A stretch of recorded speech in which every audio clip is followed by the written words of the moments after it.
କ'ଣ ହେଇଛି ଟେନସନ୍ ମୁଣ୍ଡ କାମ କରୁନି କ'ଣ ହେଇଛି ମୋର କିଛି ମନେ ପଡ଼ୁନି କ'ଣ ହେଇଛି ମୋର ହଁ ହଁ କିନ୍ତୁ ସେ ଶ୍ରୀବାସ ସାମନ୍ତ ତା ଝିଅର ନିର୍ବନ୍ଧ କରୁଛି ମୋତେ ଡାକିଛି ମଟନ ଭାତ ଖାଇବାକୁ ସେଇଟା ବୁଢ଼ା ଶାଗୁଣା ସମସ୍ତଙ୍କ ମାଂସ ଖାଇବ ତା ମାଂସ କାହାକୁ ମାମୁ ତମେ ଦେଖକୁ କାଗଜପତ୍ର କାମ କେତେ ବଢ଼ି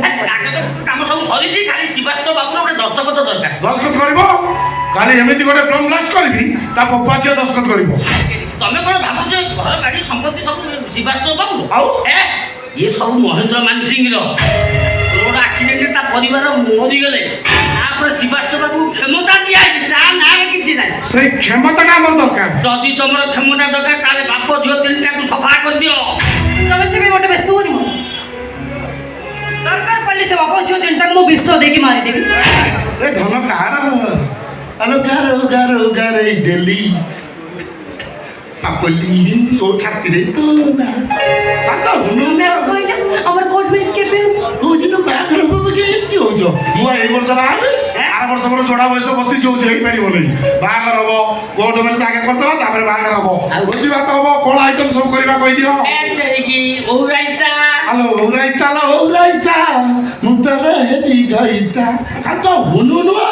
ନାଇଁ ନାଇଁ ମୋର ଧୈର୍ଯ୍ୟ ଆଉ ସେ ବିକାଶରେ ମୋ ପଛେ ଯେମିତି ପଡ଼ିଛି ମୋତେ ବାହା ନହେଲେ ଛାଡ଼ିବନି ସେ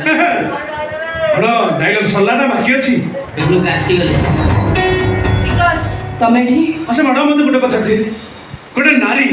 ତା ଜୀବନରେ କେତେଟା ସ୍ୱାମୀ ଗ୍ରହଣ କଲେ ତା ନାରୀ ଜୀବନରେ ପୂର୍ଣ୍ଣତା ଆସେ ଆଚ୍ଛା ବିକାଶ ବାବୁ ତମେ ମୋତେ ଟିକେ କହିଲ ତମେ କେତେ ନମ୍ବର ପେଇଆ ମାନେ ଭାଉଜ ପ୍ରେମ ଭୁଲି ପାରିଲ ଆଉ ଗୋଡ଼ର ମୁଣ୍ଡରେ ଚାଟିଛ ଚାଲି ଯାଇଛ ଶୁଣ ତା ପଛରେ ପଡ଼ ନା ବାବା ସେ କାଳିଆ ଯୋଜନା ନୁହେଁ ଏବେ ସୁଭଦ୍ରା ଯୋଜନା ଗଲାଣି ଶୁଣ ପଳାଇଛ ନା ମାଲପିଉ କି ମାଲପିଉ ଭାଇ ତା ରେଟ୍ ସହିତ ସମ୍ପର୍କ ରଖିବାକୁ ତୁମକୁ ଟିକେ ଖରାପ ଲାଗୁନି ତା କହିଲା କଥା କହୁଛି ତମକୁ ଚାଲଣି କହୁଛି ଚୁଞ୍ଚୁକି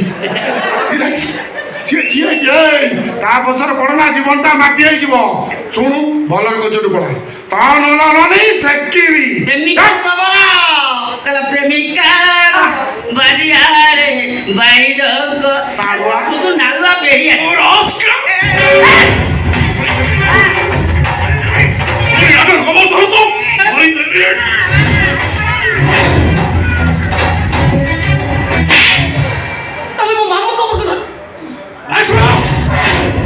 ଗୁଣବତ ଭିତରେ ଲୁଚିକି ତମର କଦର୍ଯ୍ୟ ରୂପଟାକୁ ମୁଁ ପଦାରେ ପକାଇଦେବି ସମସ୍ତଙ୍କୁ କହିଦେବି ତୁମେ ଜଣେ ନଷ୍ଟ ଚରିତ୍ର ଧାରଣ କର